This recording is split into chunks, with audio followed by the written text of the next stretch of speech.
Okay, so classes in session, kiddos. But first, make sure that you save this video for later and follow if you want more of these type of tips. One of the big things that I learned while working almost 15 years for a massive tech global research company, and in particularly when it comes to creating applications, just the whole process and whatnot. A lot of you right now are taking advantage of this AI boom. You're going ahead and firing up these ideas that you have, and it's like, all right, I got the tools that I can make an MVP, whether it be a Lovable, Bolt, etc. So that is great and all. MVP, great, you get out there, you can validate it. But when you see that, okay, there's a want for this, there's a need, I gotta really build this out. There's a couple of non-negotiables that you are going to have to understand and make sure that you do. Number one, GitHub. It is a repository. That is where you save all of your code. If something wrong happens, you can revert back. Number two, everybody talks about SEO, search engine optimization, how you show up on Google, things like that. It's based on keywords and all the type that you have in there. But as we move on more and more over into this AI based everything, essentially, you're going to want to also account for AEO, answer engine optimization, and other people call this GEO, generative engine optimization. It's basically the same thing. So there are two files that you're going to need. If you know about SEO, you know about the sitemap.xml and also about robots.txt. Basically, a little file that tells Google what you can and can't index so that it shows up on search results. AEO is a little bit different, and if you are using GitHub, like I told you in the previous tip, this part can be super easy.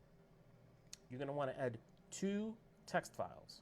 One is LLMs, LLMS.txt, TXT, and agents.txt. These are very basic markdown files, and actually I'm going to show you the one that I did for my app.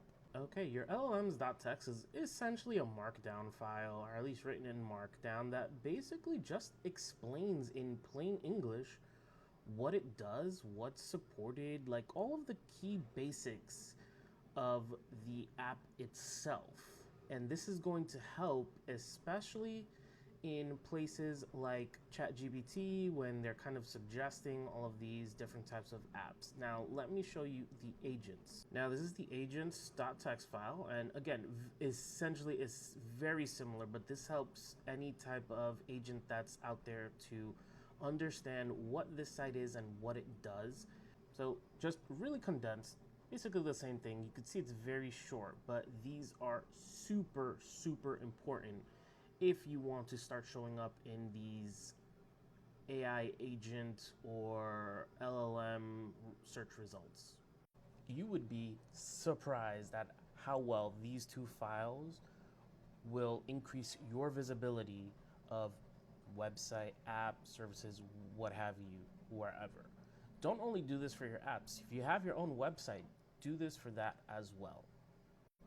Now here's where GitHub plays a part. Whenever you create a repository, by default, you're always going to create what's called a README file. It's basically a file that describes mostly what you see in that LLMs.agents.txt. So if you have that and it is properly formatted and created and accurate to what you're doing, you can prompt Claude Code or whatever your tool of choice is and ask it, please create me the LLMs.txt file and agents.txt file and make sure that it is optimized for AEO slash GEO searching. And that's it. It will fire it up. That's literally what I did for mine. I just told the tool, make them for me and put them in the right place, which is usually like the root folder. So moving forward, for your website, app, whatever it is, make sure that you're including these two files moving forward alongside your robots.txt and your sitemap.xml, which are both very important for searchability and things like that. If you have any questions, feel free to let me know down in the comments, and I'll keep providing you more tips as I find them.